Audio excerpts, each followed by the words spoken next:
This week's discussion board includes ethical violations and board discipline. So we were to look up some ethical dilemmas that may occur by a state board. So according to Gumbin 2024, the four primary ethical dilemmas are dual relationships, confidentiality breach, informed consent, and termination of therapy. I also did a little research in the state of Alabama specifically, and I found Joseph Lento. He is an attorney that deals with LPCs in Alabama. And on his website, he included the following as some allegations that common LPCs face when it comes to ethical violation. So, being convicted of a felony or other offense of moral turpitude, violating the board's code of ethics, using alcohol or narcotics in a way that is dangerous to other people or the public, or in a way that impairs their ability to perform their work. Also, impersonating another person holding a professional counselor license, practicing as a counselor without a license, being found mentally incompetent, having inappropriate relationships with a patient or their family members, stealing from a patient, and lastly, violating patient confidentiality. So there's also this board report that comes out from the Alabama Board of Examiners of Counseling. It's their fiscal year 2023-2024 disciplinary action report. And most of the violations on this report includes failure to obtain consent, practicing outside of competence, fraud, which includes impersonating a counselor or practicing without a license, failure to report, and then also relationships. So I looked on there, and so some of the things, and I'll just read them all. Um, in this case, it was in October of 2024. There is a lady named Erica Wilbanks, and the board issued a letter to the respondent for her ethical violation. And she had a dual relationship with the client. She also imposed improper fees and she violated the client's privacy, and she was fined $500.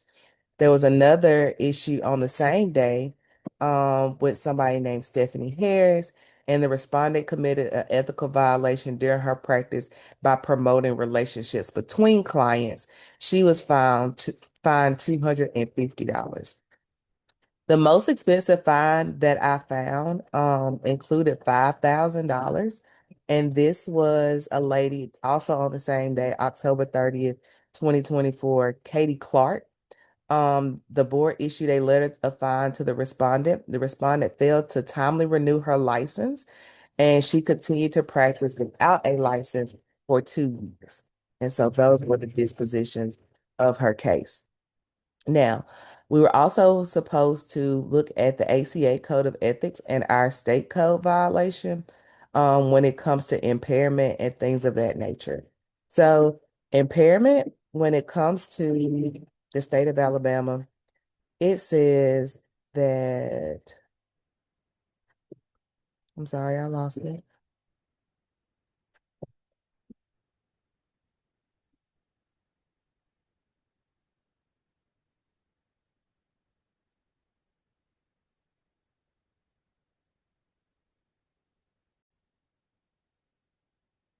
So, according to the Alabama Board of Examiners and Counseling Code of Ethics 2016, Chapter 255, X11H speaks directly about impairment or incapacitation. It states licensed counselor professionals refrain from offering professional counseling services to clients or supervision of counselors in training when their physical, mental, or emotional problems are likely to harm a client or others. Licensed counselor professionals should be alert to signs of impairment, seek assistance for problems, and if necessary, limit, suspend, or terminate their professional responsibilities until they can resume their duties. If they are to become incapacitated, and they should seek temporary care. On that same note, the ACA Code of Ethics talks about impairment in two different capacities.